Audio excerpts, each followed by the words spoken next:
Assalamualaikum Bapak Ibu, selamat pagi, selamat siang, selamat sore, selamat malam, dan kapanpun Bapak Ibu membuka file video ini.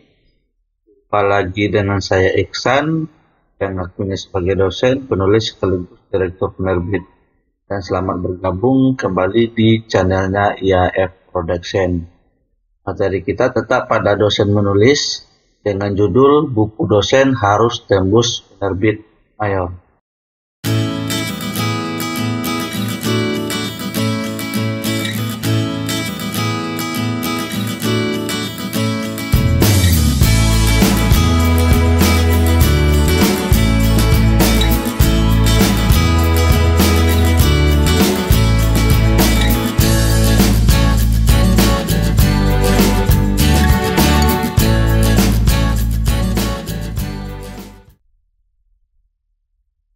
Nah, seperti judul kita Bapak Ibu, buku dosen harus tembus penerbit mayor.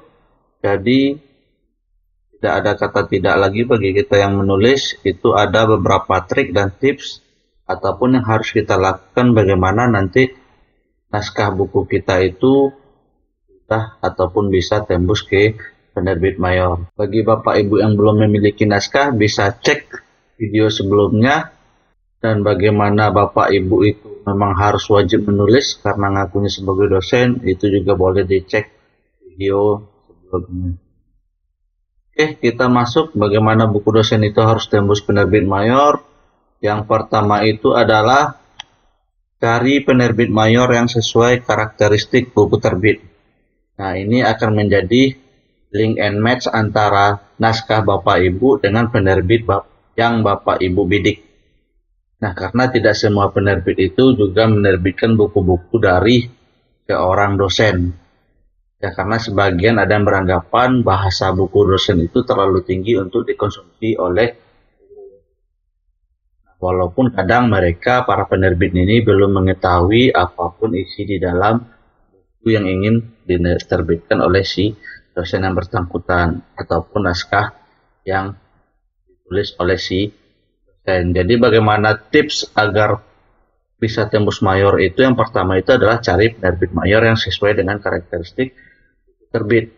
Nah, misalkan Bapak Ibu ngajarnya di psikologi, tentu Bapak Ibu harus mencari buku-buku yang sudah diterbitkan oleh penerbit tersebut yang berhubungan dengan psikologi. Nah, begitupun mungkin misalkan saya itu dengan ilmu komputer, jadi bakalan mencari penerbit-penerbit yang sudah menerbitkan buku-buku komputer.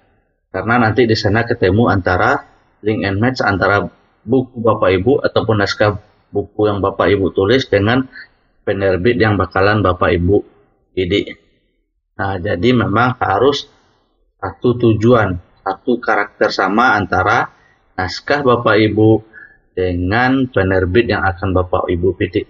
Karena peluangnya akan lebih besar jika naskah Bapak Ibu itu juga diterbitkan oleh penerbit mayor yang bersangkutan dengan karakteristik yang sama dengan naskah milik Bapak Ibu.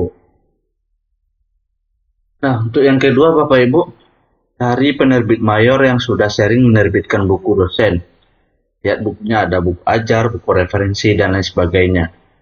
Nah, seperti yang kita bahas di poin 1 tadi, tidak semua penerbit suka menerbitkan naskah miliknya si dosen karena anggapan mereka itu sebagian adalah bahasa dosen itu terlalu ilmiah untuk dikonsumsi oleh masyarakat umum. Nah, jadi Bapak Ibu cek kira-kira penerbit mana saja yang sudah pernah menerbitkan naskah-naskah dari dosen yang sudah pernah diterbitkan oleh penerbit mayor tersebut. Kita bakalan sering lihat ada banyak sekali buku-buku dosen yang sudah diterbitkan oleh satu atau dua penerbit yang memang khusus dalam menerbitkan buku-buku dosen. Nah, Bapak Ibu bisa terfokus kepada penerbit yang bersangkutan. Selain dari tadi karakteristiknya sama ataupun sesuai dengan penerbitan yang Bapak Ibu bidik, yang kedua itu adalah cek ada tidak penerbit ini menerbitkan naskah-naskah dari para dosen. Nah, karena peluangnya bakalan lebih banyak dibandingkan dengan yang tidak pernah menerbitkan karya-karya dari dosen. Nah, untuk poin yang ketiga Bapak Ibu, Cari tahu bagaimana proses pengiriman naskah pada penerbit mayor tersebut. Nah, tidak semua penerbit itu proses pengiriman naskahnya sama.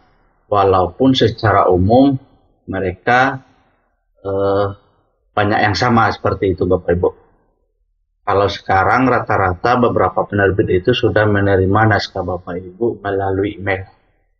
Nah, tapi dicek lagi apakah benar hanya boleh dikirim melalui email. Karena ada sebagian penerbit ini ingin naskah itu yang edisinya hard copy, edisi cetak. Jadi Bapak Ibu cetak dulu, print naskahnya, kemudian dikirim lewat jasa pengiriman, kurir dan lain sebagainya. Bisa lewat pos, bisa lewat ekspedisi apapun. Nah, ada lagi penerbit ini yang membuat ataupun memfasilitasi para penulis. Membuat sebuah website, Bapak Ibu login di sana sebagai author. Nah, nanti bakalan diberikan pilihan untuk proses pengunggahan naskah. Nah, juga ada beberapa penerbit ini yang hanya menerima naskah itu lewat email editornya. Nah, jadi banyak sekali proses bagaimana cara pengiriman naskah ini. Bapak Ibu harus cari penerbit yang Bapak Ibu tuju itu bagaimana proses pengiriman naskahnya. Jangan-jangan ketika Bapak Ibu kirim naskahnya tidak sampai karena proses pengirimannya yang tidak sesuai dengan karakter dari si penerbit mayor tersebut. Jadi yang pertama tadi selain ada link and match antara naskah Bapak Ibu dengan penerbit. Yang kedua itu cari penerbit yang sudah pernah menerbitkan naskah-naskah buku dari dosen. Yang ketiga cari tahu bagaimana proses pengiriman naskah ke penerbit tersebut. Nah, kita cek tips yang keempat itu adalah temukan tips tembus penerbit dari dosen yang sudah terbit di penerbit tersebut. Nah, maksudnya seperti ini. Bapak Ibu tentu memiliki link dengan beberapa dosen yang lain yang naskahnya sudah pernah terbit di penerbit mayor.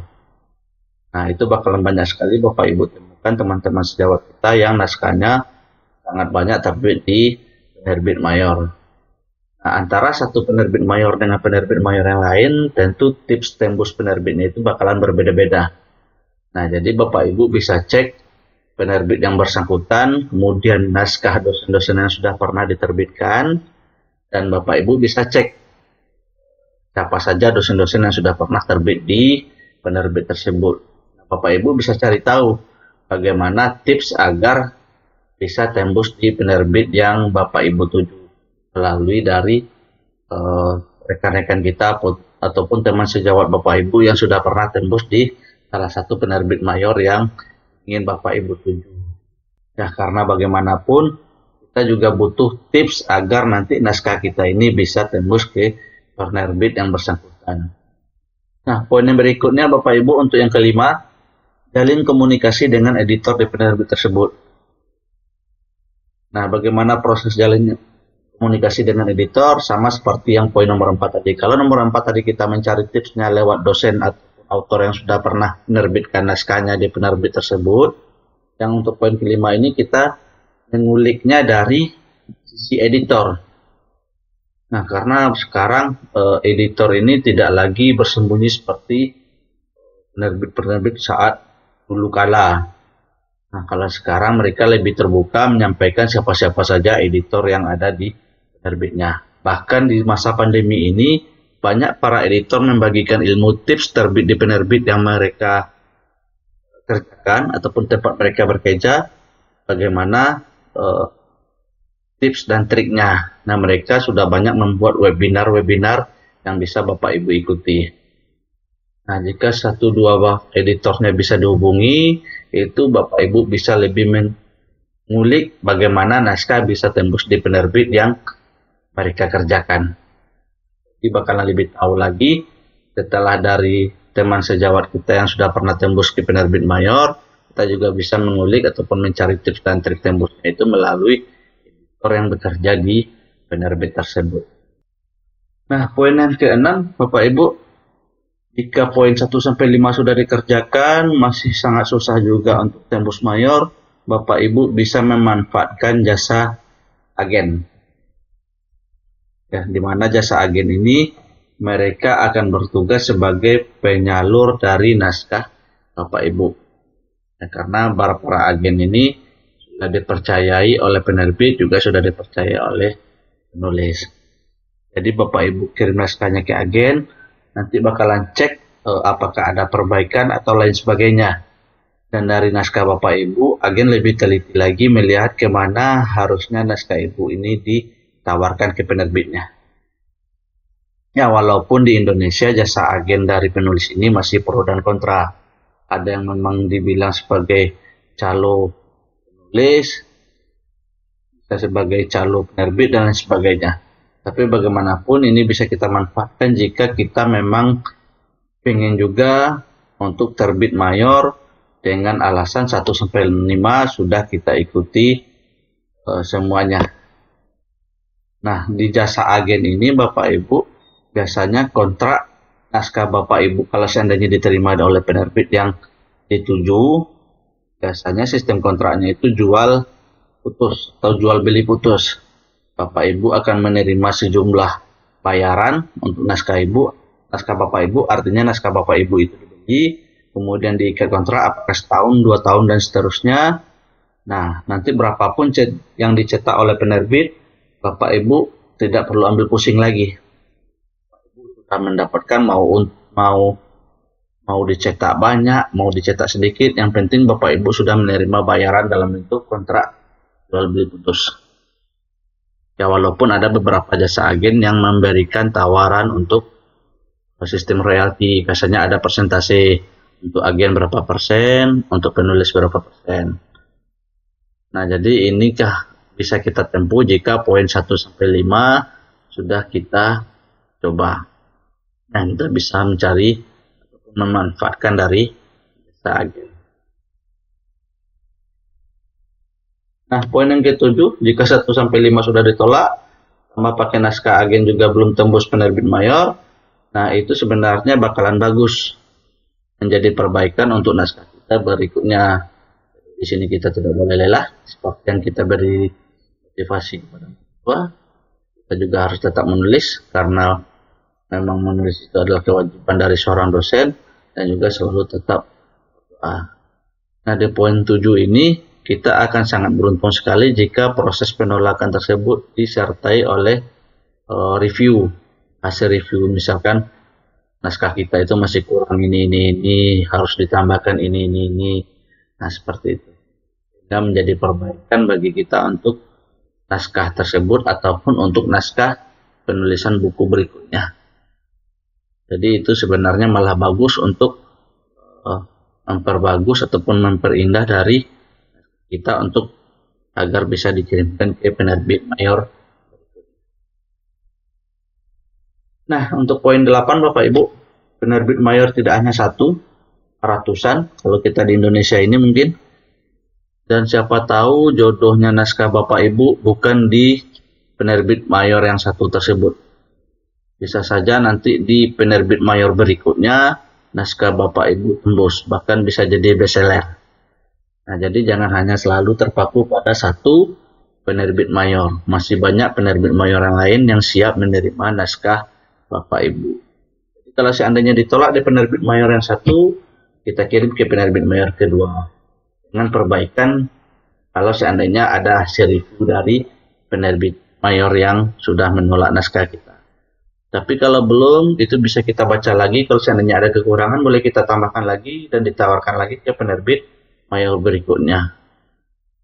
Ya, karena sesuai poin di awal tadi, siapa tahu naskah Bapak Ibu itu belum sesuai dengan karakteristik penerbitan dengan mereka. Bukan berarti naskah Bapak Ibu jelek, karena belum sesuai dengan pasarnya mereka. Nanti ketika naskah Bapak Ibu ditolak di beberapa penerbit, di penerbit berikutnya malah tembus dan menjadi bestseller.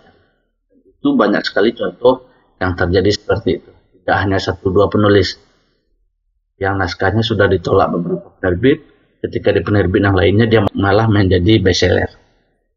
Jadi jangan risau Bapak Ibu dalam proses pengiriman ke penerbit mayor. Jika ditolak, kirim ke penerbit yang lain.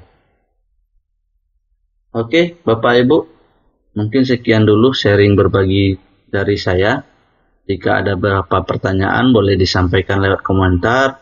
dan jangan lupa dibagikan ke teman-teman sejawat yang lain agar informasi ini bisa dimanfaatkan. Jangan lupa juga klik tombol like dan matikan tombol subscribe-nya. Oke Bapak Ibu, insya Allah kita ketemu lagi di materi berikutnya. Ditutup dulu.